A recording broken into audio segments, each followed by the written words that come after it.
Welcome to Work Fluent. Come on in, get comfortable. This one's for you. 11 numbers on this piece of paper. I understood only one. Which one? The last one. The money in my bank. And the other 10? I looked at them every month, folded the paper, and put it in my drawer. How many months did you do that? 8. I have all 8 in a drawer at home, still folded.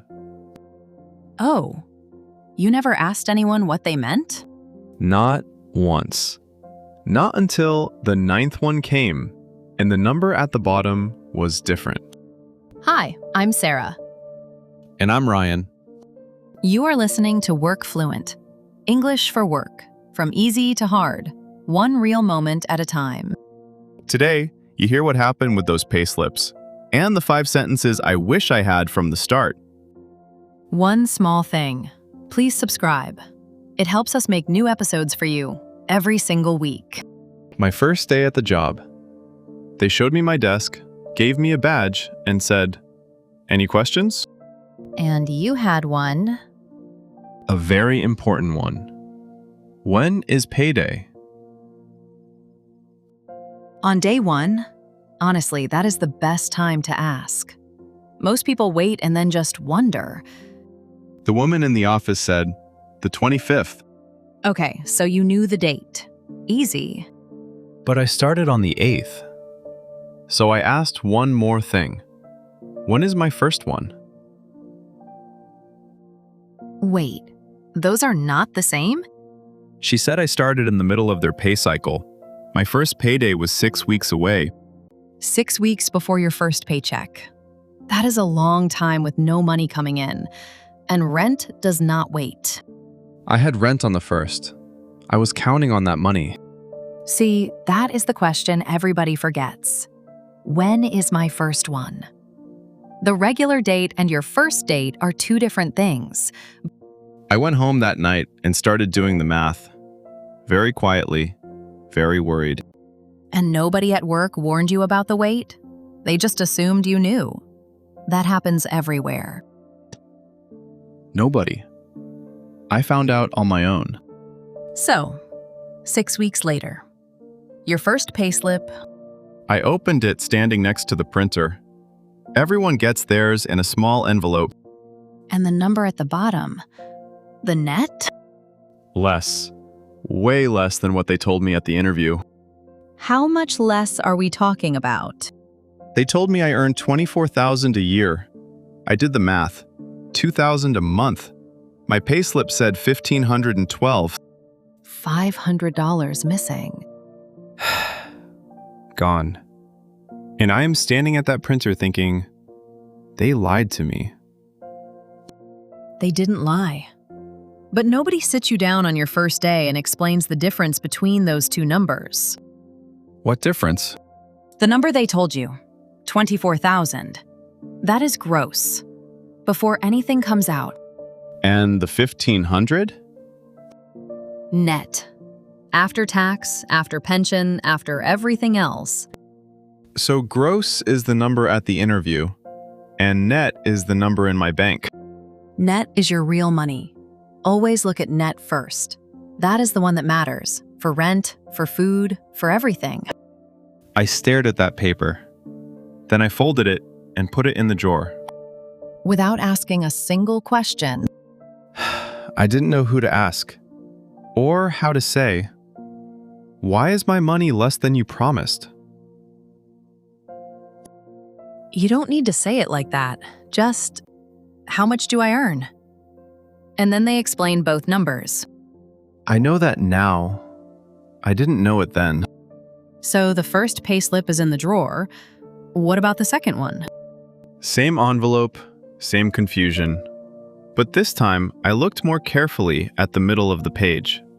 The middle is where all the confusing lines are. That is the part everyone skips. Tax. I knew that. But 3 other lines, each with a name and a number. Do you remember what they said? One said pension. One said NI.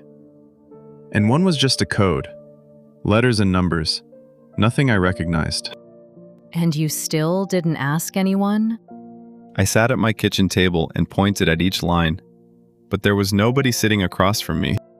That is the hard part. Knowing what to point at, but having nobody to ask.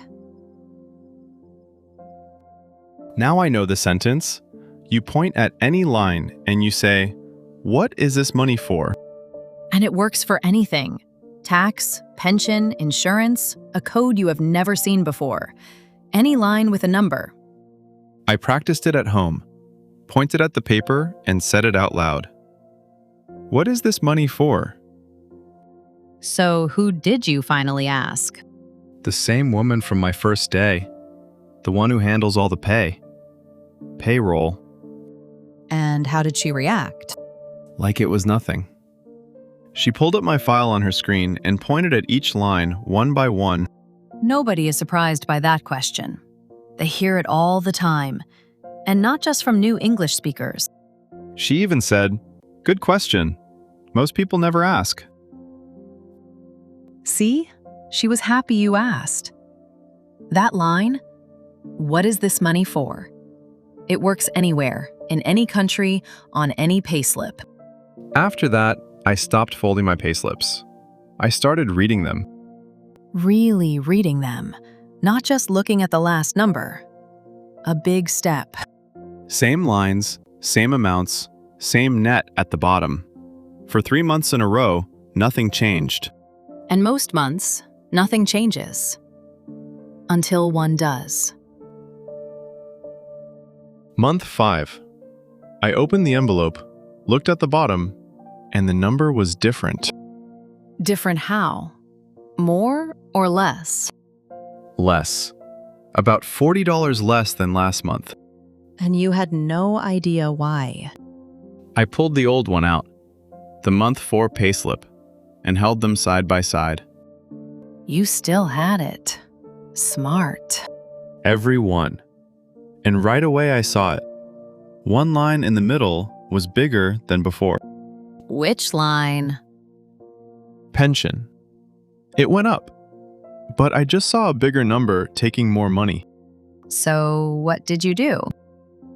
I almost did nothing. Almost folded both of them and went back to my desk.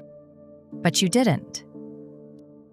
I walked to the office with both payslips in my hand, and I said, "My pay looks different this month." Both payslips. That is the key right there.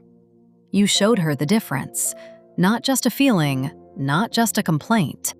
She found the line in 5 seconds. "Your pension went up. It happens at 6 months." Done. Because you brought the proof with you. And if I didn't have the old payslip? Then you are standing there saying, "I think it is less," and nobody knows where to look. So the drawer full of payslips? Turns out that was the smartest thing I did. Keep every one. In a folder, in order. You never know which month you need. And then I did something I almost talked myself out of. What was it? That first payslip. The one from 8 months ago. With the 500 missing dollars. You went back for that one?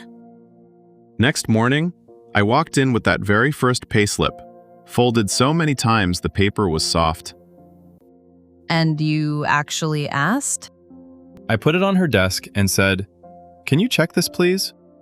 After 8 whole months.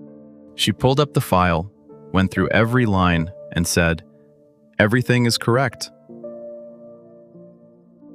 Wait, it was correct the whole time? The money was never missing? It was always correct. The 500 was tax, pension, and national insurance. Going somewhere, just not to me. And you spent 8 months thinking something was wrong. 8 months of folding and worrying. And one sentence. "Can you check this, please?" Fixed everything. Nobody is annoyed when you ask them to check. Payroll people do this all day long. It is their whole job. She told me something I still remember. What did she say? You are the only person who ever came back to check a payslip from 8 months ago. She said that to you? And then she said, "Most people just throw them away. I have never thrown one away since." So, one more thing before we recap. When someone at work asks, "How much do you earn?" which number do you say? Gross. Always gross. It is just how people talk about money. Even though you never see that number in your bank? Even though. Gross for talking about your job. Net for planning your life. Let's put them together. All 5. The first, when is payday? And right after, when is my first one? The second, how much do I earn? Remember, gross is before, net is after. Net is your real money. The third, what is this money for? Point at any line. It works every time. The fourth, my pay looks different this month. Bring the old payslip with you. Show the difference. And the fifth, can you check this please? Even 8 months late, nobody minds. 5 sentences, and every payslip stops being a mystery. Not one of them needs more than 7 words.